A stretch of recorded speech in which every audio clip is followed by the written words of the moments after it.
కుటుంబ ఆత్మహత్య ఏదైతే ఉందో దాని మీద మాట్లాడడానికి మనతో పాటు ఇక్కడే ఉండే వ్యక్తి ఉన్నారు. అన్న చెప్పండి అసలు ఏం జరిగింది? అసలు ఎలా ఎలా చనిపోయారు? వాళ్ళు ఎలా ఉండేవారు అసలు? వాళ్ళు ఓలికి బయటికెళ్ళేటోళ్ళు గాదు. అంతా నీట్‌గా ఉండే పర్సను.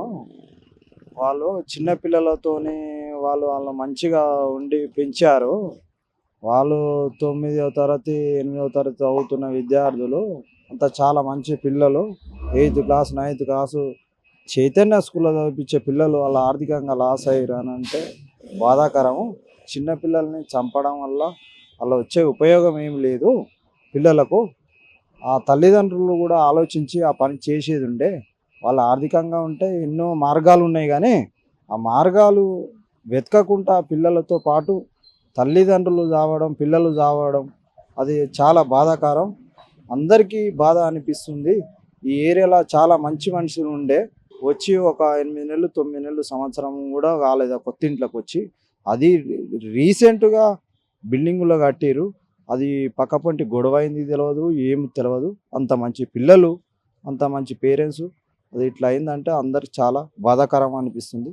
అందరికీ బాధాకరం. రిపోర్ట్‌లో కూడా వాళ్ళు ఏదైతే నోట్ రాశారో దాంట్లో కూడా మొత్తానికి ఆర్థిక ఇబ్బందుల వల్లే నాకు శారీరకంగా కూడా కొన్ని ఇబ్బందులున్నాయి. షుగర్ ఉంది, నరాల వీక్‌నెస్ ఉంది అని చెప్పి దాంట్లో రాసినట్టు పోలీసులు కొంచెం చెప్తా ఉన్నారు. నిజంగా అది 20,000 రెంట్ అని చెప్తా ఉన్నారు. 20,000 రెంటు వాళ్ళు పిల్లలు చదువుతా ఉన్నారు చైతన్యలో. సో ఇయన్నీ మెయింటైన్ చేస్తున్నారు. ఇంకా ఆర్థిక ఇబ్బందులు అంటా ఉన్నారు. మరి ఎట్లా చూస్తారు దీన్ని? అది ఆర్థికంగా ఇబ్బందులు అనంటే పిల్లల్ని ఒక ₹1,00,000 పెట్టి చదివిపిస్తుర్రు. గవర్నమెంట్ స్కూల్‌లో చదివిపిస్తలేరు. వాళ్ళు రెంటు ఒక సింగిల్ బెడ్‌రూమ్ గూడా గాదు. అంత పెద్ద బెడ్‌రూమ్‌లు తీసుకొని వాళ్ళు అంత చాలా మనుషులు, అంత మంచి మనుషులతోని ఉండేటోళ్ళు. వాళ్ళు రీసెంట్‌గా లాస్ అయిందంట, ఆర్థికంగా ఇబ్బందులున్నాయంటే గూడా అది ఎంక్వైరీ జేసి ప్రభుత్వమే వెంటనే చర్యలు తీసుకోవాలని. సో ఎట్లా ఉండేటోళ్ళు అంటే పిల్లలు ఇక బయటికి వచ్చేవాళ్ళా? వాళ్ళు కూడా ఎట్లా ఉండేటోళ్ళు? లే పిల్లలు బయటకొచ్చేటే వాళ్ళు గాదు. వాళ్ళంతట వాళ్ళు డీసెంట్‌గా మంచిగా చదివే పిల్లలు. వాళ్ళు ఒకళ్ళతోని గొడవ పడేటోళ్ళు గాదు. ఇంట్ల వాళ్ళు ఉన్నారంటే బయటకొచ్చేటోళ్ళు గూడా గాదు. వాళ్ళు డీసెంట్‌గా ఉన్న పేరెంట్సు.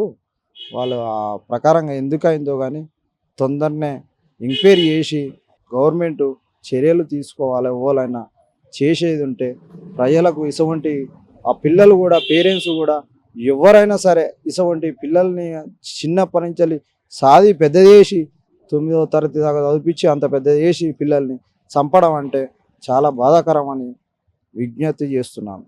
ఇలాంటి వాళ్ళకి ఏం చెప్తారన్న? ఇప్పుడు పాప 15 సంవత్సరాల దాకా ఉంది. బాబు కూడా 10 ఇయర్స్ ఉన్నాడు. సో వాళ్ళ భవిష్యత్తు అంతా నాశనం అయిపోయిందిగా ఏం చెప్తారు? వేరే పేరెంట్స్ కూడా ఇటువంటి ఎవరన్నా చేసేది కూడా ప్రతి ఒక్కసారి అర్థం చేసుకోవాలి.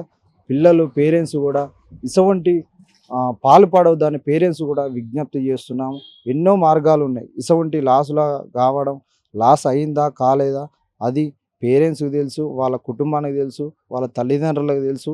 అంతా తెలిసే ఉంటది.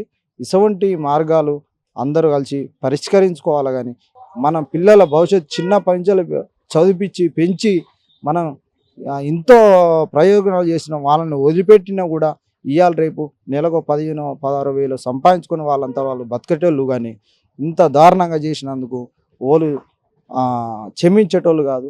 ఇది అయ్యో అనేదే గానీ, ఓలు కూడా ఇది మంచితనం కాదు. వేరే పేరెంట్స్‌లు వేరే ఇబ్బందులున్నా కూడా వేరే పేరెంట్స్ కూడా అసోంటివి చేయకూడదు. ఎన్నో మార్గాలున్నాయి. ఎన్నో ఆలోచించి ఎన్నో ప్రయోజనాలున్నాయి చేసుకోవాలి గానీ, ఇసవంటి పిరికితనం గానీ, పిల్లల్ని చంపడం గానీ, మీరు చావడం గానీ అది కూడా మంచి పద్ధతి కాదని విజ్ఞప్తి చేస్తున్నాం. సో ఇది ఇక్కడ వీళ్ళు చెప్తున్న పరిస్థితి. సో మొత్తానికి ఇలా ఇలా ఈ ఏదైతే సంఘటన జరిగిందో ఫ్యామిలీ మొత్తం చనిపోవడం, సో ఇలాంటివి కూడా చేసుకోకూడదు. సో ఏదైనా ఉంటే ఎదిరించాలి గానీ ఇలా చేసుకోవడం ఏంటి అని చెప్పి ఇక్కడ ఉన్న వాళ్ళు ప్రశ్నిస్తూ ఉన్నారు. ముఖ్యంగా వాళ్ళ ఫ్యామిలీ ఏదైతే ఉందో చాలా సైలెంట్ ఫ్యామిలీ, చాలా వినయంగా ఉండే ఫ్యామిలీ. ఎవరితోటి ఎక్కువగా మాట్లాడకపోతుండే, వాళ్ళ పనేందో వాళ్ళు చేసుకుంటుండే, చాలా అన్యోన్యంగా అయితే వాళ్ళు ఉండేవాళ్ళు. మరి ఈ ఘటన జరిగిన దానికి ఇంకా చాలా కీలక విషయాలు తెలవాల్సి అయితే ఉంది. మరి పోలీసులు రిపోర్ట్ బయట పెడితే గానీ తెలీదు. సో ఇప్పటివరకు ఉన్న అప్డేట్స్ ఇవి చూస్తూనే ఉండండి ఆంధ్రప్రభ.